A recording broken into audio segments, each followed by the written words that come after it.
सानाम को सगुन दाराम Somnath official YouTube channel ते जाव लेका गे तेहें मिद नेतागिरी अगु कते हेज सेटर आकाना आर नेतागिरी दो हुयुग कना पेगेल पुन सेरमा पुरौ बार माहारी फुटबॉल खेलोड हेप्राव सावते ढेबुल तामसा सापड़ाव रे जुमित खेरवाड़ एथलेटिक एंड तिरिलडिही वैष्णव बंध जोड़ाबाली बालेश्वर नेंडा गोटा महित 29 सेप्टेम्बर और 30 सेप्टेम्बर 2025 बार माहारी फुटबॉल खेलोड हेप्राव हुयुगा सावते ढेबुल तामसा दोहो आकाना एंट्री फी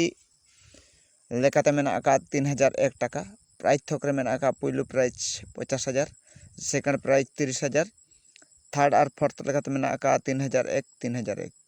और तारासिन बेड़ा ढेबुल तामसा मेना आका एंट्री फी लास्ट डेट दो हुयुग कना 5/9/2025 दोसार निंदा लगिते तलाश ताबन पे ओपेरा जात्रा सिकरिया हजुकान इंग्रेजी महित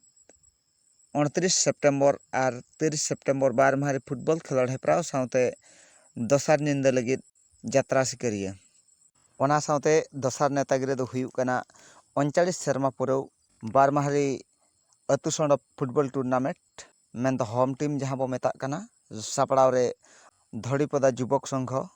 अतु धड़ीपदा पोस्ट कुआबुड़ा पीएस चांदुआ मयूरभंज ओंडे गे ना ओका लेकान दल को हेज सेटर आकाना आपे सानाम को ले आंजम पे ताबोना ओका को पे बाडाय के ओना मा ठीक गया और ओका को हा बापे बाडाय का अतु सोंडो नापाय प्राइज मेना का और ओकोय ओकोय टीम को हेज सेटर ओकाना ओना गिन ले आंजम पे कान ताबोना 9/8/2025 हिलो दो ग्रुप ए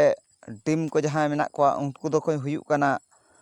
धड़ीपदा एफसी ओडिशा उनितुलि सिकरिया दामदरपुर ओडिशा उनका के सेकंड मैच किन खेला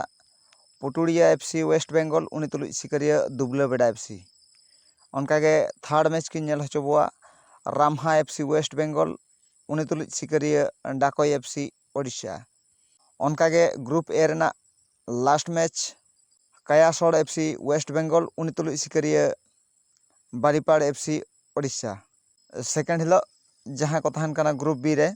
10/8/2025 रिन दल को को हुयुग कना प्रथम रेकिन खेल नापामा बाबन घाटी डीपीडी एफसी ओडिशा उनितुलि सिकरिया काला झेनई एफसी ओडिशा उनका के जामसोड़ा एफसी उनितुलि सिकरिया रंगामाटिया एफसी उनका के थर्ड मैच किन नेल हचबोना बंधसाई एफसी उनितुलि सिकरिया जगी बंध एफसी ग्रुप बी रेना फोर्थ मैच किन नेल हचबोना मुद्राजुड़ी एफसी उनितुलि सिकरिया पांड्रा एफसी झारखंड तबे सानाम फुटबॉल नेले पेड़ा हर को हजुकान इंग्रेजी महित 9/8/2025 और 10/8/2025 अतु सोंड धड़ीपदा प्राइज को नापाय प्राइज मेना का वेस्ट बेंगल झारखंड